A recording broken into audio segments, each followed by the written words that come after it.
Hey, what's up guys? I'm BTC. Today we're going to be going over the best strategies for winning the 1v1 Mystery Brawl in the Overwatch arcade. Now with me is one of the best players in the world. He is a Grandmaster, top 500 player. He has won over 200 1v1 games and is currently undefeated. Let's welcome Skill. Hey, what's up guys? How's it going? Alright guys, so let's get started. So for this video, we're going to be going over the defense heroes, and we're going to start with Bastion. Right, so people are a little mixed on how they feel about Bastion. So there's two strategies that you can use here. Right out the gate, run up a side, and immediately turret form. What you're hoping is the other person will come a little later than you and also turret form. If you arrive there first, you should win the gunfight. The second strategy is to not use turret form at all and to approach in recon mode. That just comes down to aim and a little bit of RNG because his spread is pretty massive. However, if you're close quarters and you have good aim, then you should put most of your bullets into their head and win the fight. If you take extra poke damage, Bastion can heal himself in both turret and recon mode, and even his armor that he has. Alright, so one of the strategies that I've seen people do, which I'm sure a lot of people also hate, is when a Bastion will go into a hallway or a room, they put into turret, and they just sit there and wait. So if you see that, what should your response be? Right, so if a person does that, you're not going to win, no matter what. So what you're going to do is you're going to go into your own base and do the same thing. And wait for the timer to end, and so you can get a draw and move on to the next character. Alright, next up is Hanzo. Alright, so to win with Hanzo, it's a little bit of a coin flip. What you're going to want to do is you're going to go up either side of your ramp, and you're going to shoot your sonic arrow at the ends of the bridge, of their bridge. And what's going to happen is either you're going to see them or you're not. If you see them, just prepare your scatter arrow and get ready to aim at the floor for a one-hit kill. Now the scary part is if you don't see them. If you don't see them, they could be seeing you, and if you turn the corner, then you would just lose.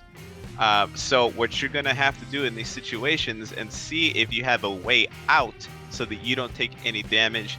Reset the situation so that you have your sonic arrow back up and your scatter, and try again. You're going to have to do this over and over and over until you catch them or they catch you. Moving on to Junkrat. Right. For Junkrat, you can get a little fancy with the ways that you kill your opponent, but most of the time, the main source of damage that you're going to be doing is from your mine. You want to save your mine to throw it at them and then trigger it for the explosion, right?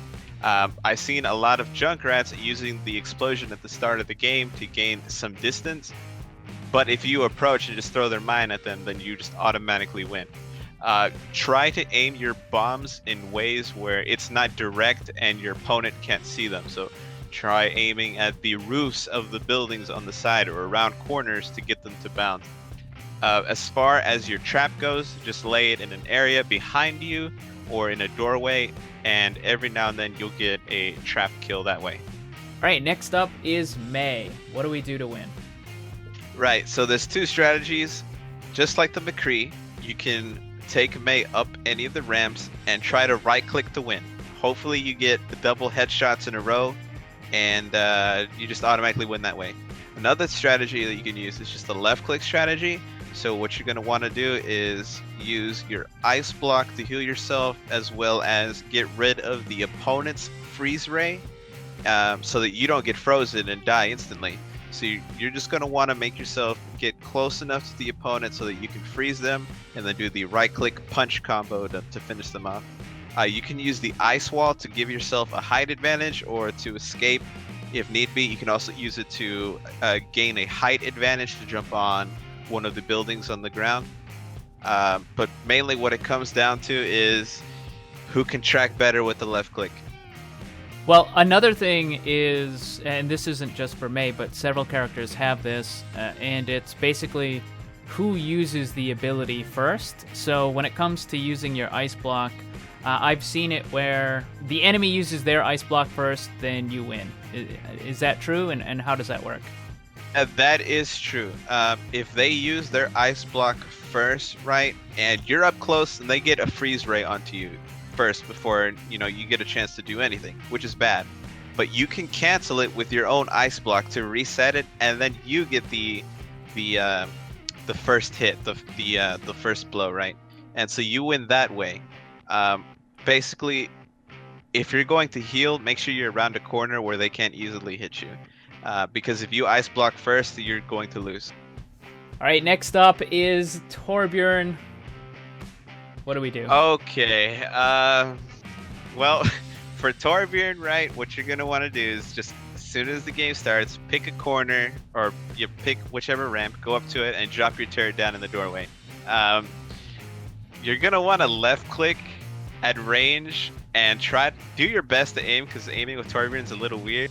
Also, if you take poke damage from his other turret that just snipes you as soon as you go around a corner, then you're also at a disadvantage. Remember that you do have armor packs that you can use to kind of heal yourself up a little bit. But again, if you take any damage, then overall your opponent will have an advantage.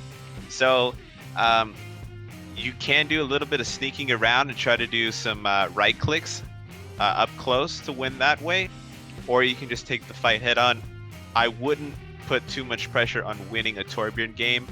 Now, when you're trying to engage an opponent, are you trying to basically like leapfrog your turret, like you move forward a bit, plant a new one, that sort of deal, or do you just generally leave it where it is? So you can do that. You can peek a corner real quick and try to shoot their turret down and hopefully not take any damage. Usually what a lot of Torbjorns do is they back up. They back up closer to their side. If at that point you see them back up, then you can move up and place your turret further up. Otherwise, if you don't see them back up, then they could be anywhere technically. So I would just leave your turret there as an extra pair of eyes. Now, another problem with Torb, which is the same that we ran into with Bastion, is people can just go into a hallway or something, drop their turret, and just kind of try to camp. And in those situations, just like with Bastion, is the better option to simply just wait out the draw? So for Torbjorn, it's a little different. You can build your ultimate on his turret. So when you place if you're doing this strategy where you're just kind of going to forfeit or draw, what you're going to want to do is put your turret in a situation where you're next to it, backed up into a corner, so that if the other Torbjorn comes up, you automatically win.